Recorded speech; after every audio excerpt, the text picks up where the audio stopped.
YouTube frogs, welcome to my all-in-one guide video on Chevreuse, covering everything you need to know about her overloaded musket gameplay. Adding a twist to the overload reaction, Chevreuse provides an alternative to Pyro and Electro specific teams, allowing them to synergize in ways they couldn't before despite the drawbacks of overloaded knockbacks. In this video, we'll be covering her talent set, constellations and their impact on her gameplay, best choices for weapons and artifact setups, recommended stats to have, and team synergies that she benefits.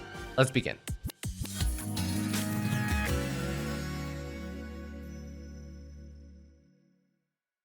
Talents. So core gameplay around Chevreuse points to her ability to provide ample buffs to Pyro and Electro only team comps. In these team comps, you will only have one reaction available: Overload, and usually this reaction is not very enjoyable to play with because it causes explosions that knock back enemies away from active ability hitboxes. Her kit attempts to suppress these drawbacks by providing meaningful utility and damage bonuses to the characters involved in these reactions. On top of this, she provides a minor amount of healing to the active character, further condensing her abilities into one party slot. Thankfully, the buffs that she provides aren't completely tied to any of her abilities, so let's go over those briefly in her kit. Elemental skill. Chevreuse fires a musket shot at the nearest enemy, dealing AoE pyro damage. Whether or not it hits an opponent, after this ability is fired, the active character will continuously restore HP based on Chevreuse's max HP. If you miss or fire this ability when no enemies are around, the healing will still activate, assuming that your HP is in full. In hold mode, Chevreuse can not only target a specific enemy within your sights, but also can use an overcharged ball if she has one. Using it deals AoE pyro damage in a greater area and also activates her A4 passive, granting attack percent to nearby Pyro and Electro characters for 30 seconds based on her max HP. This caps at 40% attack when Chevreuse has at least 40,000 HP. You can tell when she has an overcharged ball when she's on field and has an ammo charge. This overcharged ball cannot be used with Tappy, can only be consumed in hold form. Additional notes, her healing is HP scaling, but the damage multiplier is attack scaling.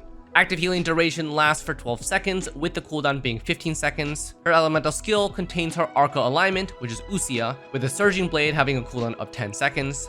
Particle generation is 4 particles per elemental skill usage, which without constellations is really low considering a 15-second cooldown, averaging to 1 particle per 3.7 seconds. C4 adds a conditional cooldown reset to her elemental skill, but her particle generation is still on an internal cooldown of 10 seconds, meaning that you cannot use both E's back to back for double the energy. Sucks. Elemental Burst, very simple damage ability that resembles Xlice E, leaving mini bombs on the floor after the initial AoE explosion. These mini bombs detonate after a very short amount of time and deal AoE pyro damage as well.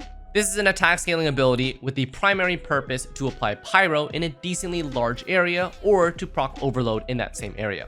With a 60 energy cost and a 15-second cooldown, this means that it matches the base cooldown of her elemental skill, meaning you'll expect a 1 EQ or QE combo per her rotation. Normal charge attack is nothing too useful, just polearm attacks. If you decide to go Favonius Lance, it may be used for activation purposes, but this requires melee range when the rest of her kit is ranged, so play by ear.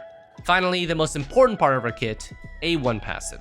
When all party members are either Pyro and Electro with at least one of each, she grants a passive buff, Coordinated Tactics, to all party members. After any character in the party triggers an overload reaction, the Pyro and Electro resistance of the opponents affected by that reaction have a 40% res reduction for 6 seconds. This does not have to be activated by Chevreuse herself, and in fact, she doesn't need to do anything for this passive to proc. This is equivalent to Kazuha shredding the resistance of corresponding enemies with Viridescent Venom swirls, with the bonus of not requiring specific setups to achieve. Chevreuse's passive is niche but strong for what it does. As long as the enemy is hit by the overload reaction, it receives the debuff. Even if the enemy has innate element like a thunder manifestation or a lava churl, etc., as long as there is a way to proc overload on it, the res decrease will be applied. Even an enemy like Hydrotulpa, which has innate Hydro element, can still be overloaded through initially applying an electrocharge reaction to it. Combined with her A4 passive, which does require elemental skill usage with the overcharged ball, Chevreuse can very easily provide permanent minus 40% Pyro Electro resistance reduction and 40% attack to Pyro Electro characters. For playstyle, the TLDR is use 1 QE or EQ per rotation. For specifics, you will likely burst first, which may or may not generate an overcharged ball if one does not already exist from proccing overload. Also, this activates C4 if you have it. We'll discuss constellations right after. And then use at least one short hold E to use the overcharged ball. The attack buff from a 4 lasts for 30 seconds, which is decently long, and means Chevreuse only needs to technically use one hold E per 30 seconds, not accounting for energy needs and not accounting for active character healing, which are both from her E. Bursting on cooldown is not even necessary. It doesn't activate anything specific. It's extra damage and will most likely be used if you haven't procced Overload in a while and need an overcharge ball. After that, 100% of her useful kit is activated and she can swap off field. For talent priority, the only ability that really matters scaling to her buffs is elemental skill, and the scaling part is the healing portion. Everything else is purely just damage, so level it as you please. Considering that her attack buff is HP scaling and her multipliers are attack scaling, you can't really have both. In general, I would recommend elemental skill over elemental burst, with the normal charge attack not really used. Constellations. Usually for 4 stars, constellations are a big indicator on whether they can be used for general purpose and without clunkiness, lack of quality of life, etc. Chevreuse, I would say, falls under the category of she's okay at C0, useful at C1, and strong at C6. Constellation 1. 6 energy is given to the active character if they proc Overload while under Chevreuse's passive. With a cooldown of 10 seconds, overall, it's excellent constellation. It's a free Favonius proc of energy for the active character and obviously stacks with actual Favonius usage. C2. Extra AoE pyro explosions from the hold E. The damage itself can be basically ignored because it's very small. It's mostly used for pyro application in a larger area. C3, C5, skill plus 3 levels and burst plus 3 levels. C4. After burst, Chevreuse hold E is free twice, so you can basically do QE times 3. EQE times 2 or variations where E comes before burst does not work because her burst needs to activate before her hold E becomes free. Useful? Debatable. So she does not get any extra energy particles from the reset E because the ICD of her particle generation is 10 seconds. So you have to wait 10 seconds between the 2 E's to get the energy, but this constellation only lasts for 6 seconds, so that's impossible. The only relevant use here is probably to apply Pyro or proc Overload on 2 different enemies in different locations if they aren't in range of a single Overload. So unfortunately, you can't do QE and get 8 particles from both of these. C6, mini AoE heal from her elemental skill after the 12 seconds is over. Also, while the active character is being healed by her E, they gain 20% stacking pyro electro damage bonus up to 3 times for 60%. This is pretty nice. Unfortunately though, if you do happen to switch your party members, you have to restack it. So just keeping that in mind, it's not an immediate 60%, it's 20% stacking 3 times. So overall, constellations are not that bad. C1 is really nice for energy for the active character. C2 and C4, in my opinion, aren't really that useful, so they're pretty useless for most people's needs. And C6 adds another buff. So with C6 Chevreuse, the total buffing from her is as follows. You get minus 40% pyro electro resistance on overloaded enemies. She'll grant 40% attack to pyro electro teammates if Chevreuse's HP is above 40,000 HP and she uses an overcharge ball. And she also grants 20% times 3 pyro electro damage bonus if the active character is receiving her elemental skill heals. So overall, pretty nice damage bonus buffs that compensate for the forced party composition and therefore lack of common supports we'd usually use. Weapons. If you want to deal damage with her and utilize her attack scaling multipliers, feel free to go more offensive on the weapon. In general, I think most Chevreuse users are going to take advantage of the buffs that she gives to overload-oriented comps. And unsurprisingly, if we're looking at utility weapons for Chevreuse, Favonius Lance will likely be the most popular choice. Energy for the team is always extremely useful, especially for support that need their burst uptime, and obviously the secondary stat is useful for herself. If not using Favonius Lamps, you can technically use any energy recharge polearm ranging from Skyward Spine all the way down to Prototype Starglitter. To max out 40,000 HP though, you can also opt for Black Tassel, which provides pure HP secondary stat, or opt for the new Fontaine craftable Rightful Reward. This polearm grants less HP percent, but also provides a bit of energy when healed. This will require Chevreuse to be healed and may require more on-field time than you'd expect, so keep that in mind if using that weapon. Overall, don't really need to dig too deep into her weapon pool. Favonius Lance is really just a one for all, and her elemental skill, as her most usability, is AoE, so activation chance even with lower crit rate margins like 30 to 35% should be enough. If you have Constellation 1, it may not even be necessary to force the Favonius proc if it doesn't happen on her E, since she grants energy to the active character over time. Artifacts. So 2 ways to go about Chevreuse's artifact lineup. You can either grab 20% HP 2-piece sets to bulk up her HP, or run 4-piece Noblesse on an 80% uptime, assuming burst off cooldown. 4-piece Noblesse is the most supportive set with its 20% attack buff, which is usable if no one else on your team already has it. 2-piece HP is a generic Ascension 4 passive buffing setup to reach 40,000 HP easier. Now, even though she is meant for overload compositions, I would not recommend running Elemental Mastery oriented artifact sets because she's not meant to damage with overload, it's just meant to buff Pyro Electro characters when they are together. For those interested in damage, Elemental Skill gamers can go Golden Troop 4-piece, and Elemental Burst damage can go Emblem 4-piece.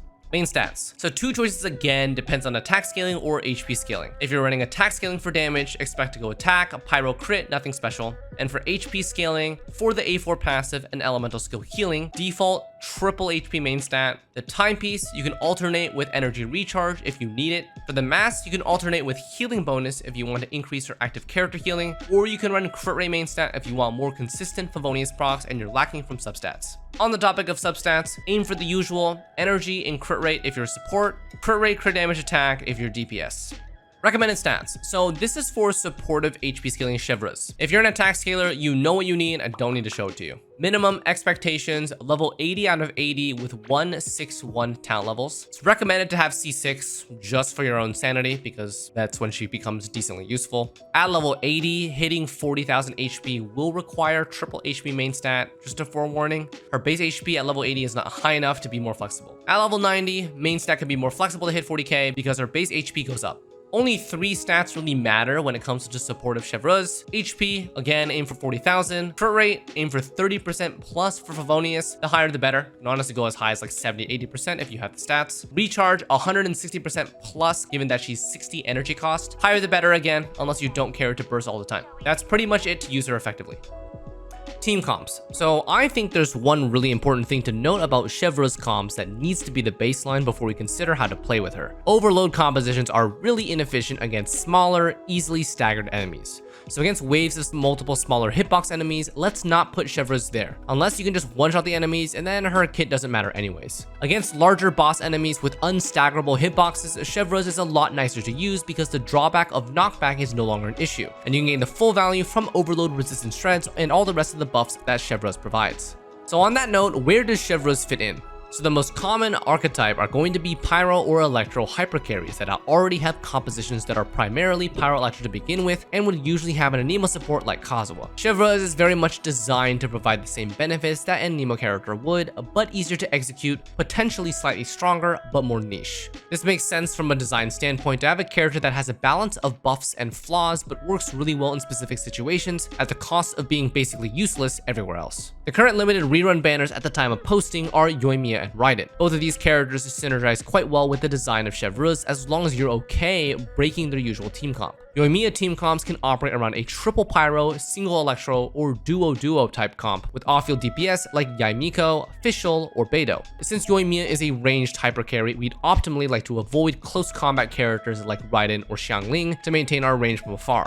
A triple pyro lineup with Yoimiya will likely include Bennett alongside Chevreuse, but against enemies who can vaporize and apply reactions to you when you're in Bennett's field, may optimally prefer a double electro composition. In this lineup, Chevreuse will aim to QE at the start, electro characters set up their off-field DPS, and then Yoimiya enters at the final stage as on-field. Raiden team comps will typically stick to the original Hyper Raiden or National or Rational composition with Raiden, Xiangling, and Bennett. Sara, Kazuha, or Xingqiu, which are the usual 3 options, all can be replaced with Chevreuse to form a pure Pyro Electro DPS comp. Xiangling and Raiden both receive the benefits from Bennett and Chevreuse, completing a sort of duo support, duo DPS comp.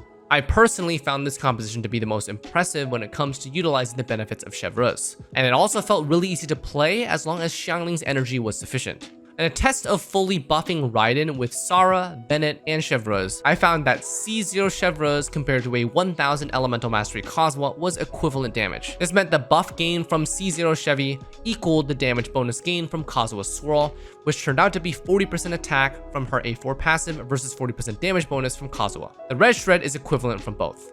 Besides these 2 synergies who have great benefit, we can also consider comps surrounding Linny and Hu Tao. Linny is not your typical vaporized damage dealer and usually operates on a mono pyro composition for greatest damage output. This means he is very much a candidate for a Chevreuse oriented lineup following the same team setup that Yoimiya would. Both are ranged-oriented pyro DPSs, and the only difference is that Linny is charge shot focused over normal attack, which means Beta won't be a synergy for him. Now I mentioned Hu Tao, but this is a hyper-specific situation against a very specific enemy. Otherwise, Hu Tao would 100% want a reverse Vaporize comp that utilizes her ICD ignoring charge attack. In the current 4.3 patch, we have the Hydro Tulpa as an Abyss boss enemy. Against this particular boss, a Hu Tao Chevreuse composition can work due to Hydro element being innate on the enemy. Again, this team comp requires a specific enemy and normally would not be optimal. In general, these are the type of compositions Chevreuse would benefit without sacrificing too much from the overall team comp. On-field Electro DPS have the stronger and easier to execute option of aggravate comps, so for Chevreuse, we'd ideally stick to off-field Electro for the lowest maintenance, or as an exception, Raiden Shogun. And that should be a pretty good overview of Chevreuse. I think her design is actually pretty good, but it's very specific and only worth investing if you have C6 in my opinion. Our current roster of characters aren't optimal for design either, so we'll have to see if anything in the future has exceptional synergy with her. I think given her Kazuha-like capabilities, she'll remain a solid niche choice for those Pyro Electro comps. If you guys enjoyed the video and hopefully learned something, I'd appreciate if you liked the video and maybe shared it with your friends and fellow Chevreuse enjoyers. As always, thank you guys for watching, good luck on getting Chevreuse yourself, and we'll see you next time. Take care.